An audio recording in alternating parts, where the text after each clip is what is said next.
Hi, my name's Gustavo. What's your name? Hi, I'm Brittany. Hi, Brittany. Well, welcome to your first therapy session. Thank you. Can you give me a brief explanation of kind of what brought you into here? Yeah, sure. So my family doctor told me that I should come here because I have a lot of life stressors going on right now, and I guess I'm not coping with them in the healthiest way. So she just kind of said to come and see about stress management and how to better cope with these life stressors. Okay. Well, you mentioned life stressors. Can you explain to me what kind of stuff has been stressing you out lately? Yeah, I have a couple of things. Actually, a lot in my life, but I feel like the most important ones right now.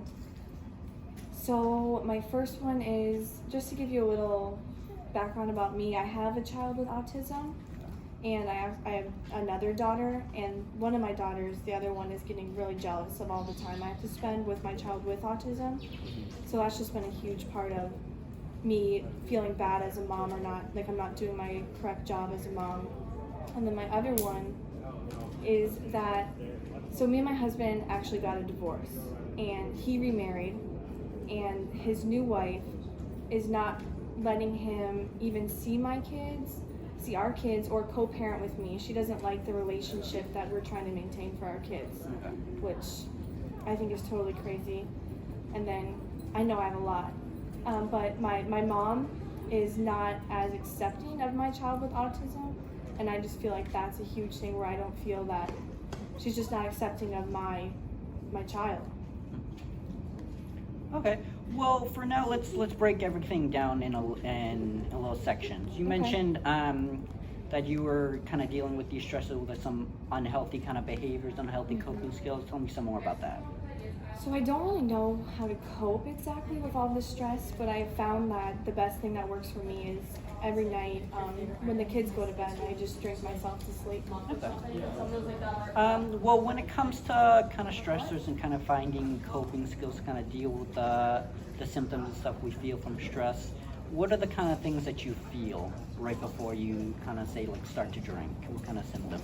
I feel like I'm on the verge of a breakdown. Like I just can't take it anymore, and that I'm just going to explode. But when I feel that and I start drinking, I feel a lot better, and I feel so calm. Okay.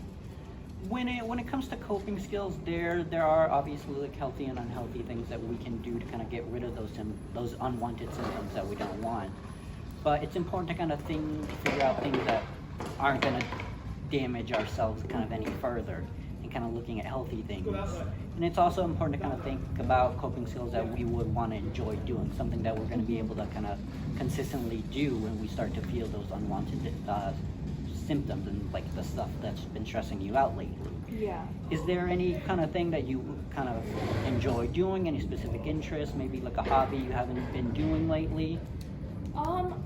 Well, before I had my daughters, I used to love to paint, color, art, anything arts and crafts, scrapbooking, but I just don't have time for it anymore, so I just haven't done it in so long. Okay. Well, when it comes to like these coping skills, trying to find like a specific time that you can do, finding a specific little. After the video, we'll do. I said they're recording, but after the video, they'll move on to I promise. Alright, once I'm done clearing out the library log, I have to come pick Okay. up these tables, alright? Thank you. Okay, when it comes to coping skills and trying to implement that painting and kind of arts and crafts thing, basically just try to find like a specific way that you can do it, whether it be like at night when you have like a moment to yourself, or like in the morning to try to do maybe like 15-20 minutes where you can kind of paint or draw something kind of quick to kind of get that interest back into your life, and kind of maybe doing something small as thinking about what you want to paint, or thinking about some sort of environment that you found particularly interesting that you find Yeah. be like a good painting, and just try to implement those kind of little by little, and try to use that as a coping skill instead of the drinking. So do you think I should paint without the alcohol? I have to eliminate the alcohol altogether, or? Yeah, ultimately yes, but when it comes to like alcohol, it's not going to be an easy quick fix. You're not going to stop doing it tomorrow, but using these coping skills and kind of being more aware of when you kind of turn to drinking and kind of looking at what makes you kind of stressed and using those coping skills, as well as kind of finding more other coping skills that you could use if, say, you don't have the time or kind of like environment or kind of things to use to paint, can also help you kind of stop using that alcohol as a coping skill. Okay, yeah, that's definitely a good idea.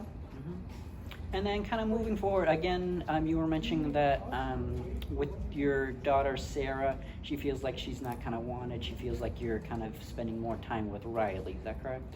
Yeah, and it's hard because so Riley's 8. I'm not sure if I mentioned that yet, and Sarah is 13. So Riley was actually diagnosed when she was 4 with autism. So the first 4 years, it was just the two daughters not having this extra diagnosis. So ever since the diagnosis, I feel like Sarah is so jealous of the fact that I don't know if it's that she is getting all my attention, or I'm just not sure how to, makes me feel so sad that Sarah feels like that.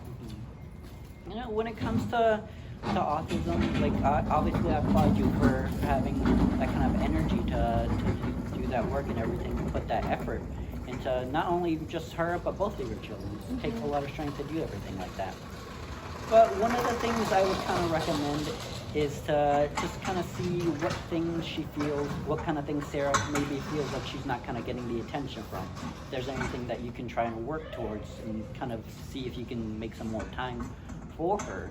Yeah. As well as seeing if there's anything that she finds confusing when it comes to kind of her sister, something, maybe some behavior she doesn't fully understands when it comes to like the autism kind of that she's kind of like exuding, not like exuding, but bad word, but kind of the behavior she's doing when it comes to her autism diagnosis. Yeah. And kind of seeing if you can kind of make her understand, kind of be more aware of some things that you need to kind of obviously put some energy towards her, and kind of let her understand, kind of see why you're putting that energy into her. Yeah. Not necessarily saying that you're kind of favor her, obviously, or favor her just because of that, but that you're just trying to help her out in the same kind of way that you're trying to help out Sarah, and kind of see what things you can work on with her as well to make sure she's being kind of appreciated, kind of feeling loved as well. Yeah, I guess I never have really explained to Sarah the diagnosis or anything, so maybe she just doesn't even understand what Riley's going through, and me as her mom. Yeah.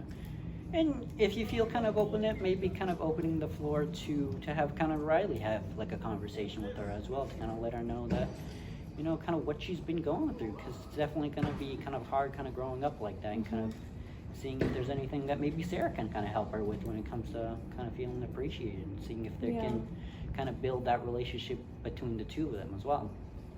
Yeah, that's definitely a good idea.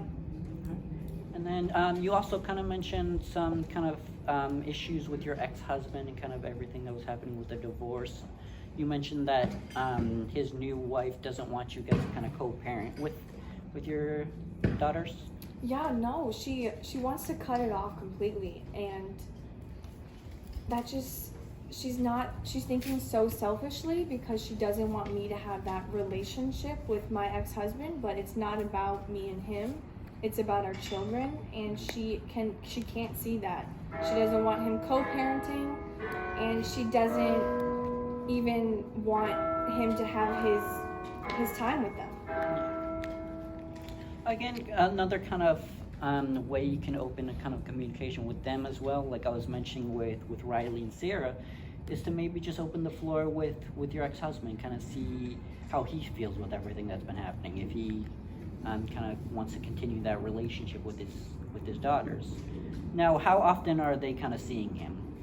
Well, before this new wife, it was every weekend that they would go with their father, and I would have a weekend to myself. But since the new wife, I mean, sometimes it'll be one day and then they'll bring the kids back to me, or sometimes not even the weekends. It's just all up in the air, whatever she wants. Okay. I would recommend trying to start this kind of dialogue with your ex-husband, kind of see what things you can kind of do when it comes to considering what the benefits when it comes to thinking about Riley and Sarah, kind of what their needs would be when it comes to having that father figure in their life. Yeah. and seeing what he thinks about when it comes to not having that kind of co-parent relationship that his wife is kind of mentioning.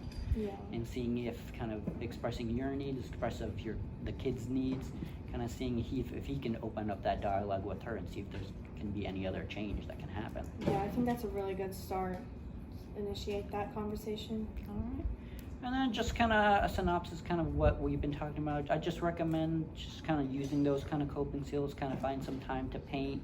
And I would recommend trying to find some other type of coping skills. 'Cause sometimes, you know, you don't have the opportunity to paint, or sometimes you're kind of in a niche situation where you can't necessarily paint or draw something. Just find something that you would enjoy doing.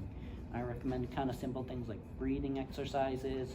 A lot of people enjoy kind of just splashing cold water on their face to kind of get that sensation of coming back to kind of reality, kind of the present, and not necessarily being so overwhelmed by, say, like the stresses that have been happening in your life, and kind of figure out kind of what else has been going on at that specific time. Okay? Yeah, definitely. And with it comes to the communication, just talking with your kid and kind of see what they need, and to kind of figure out, not necessarily like a script of how to talk with your ex-husband and how to talk with them, but finding like an idea of kind of how you can start that conversation out Yeah. with them.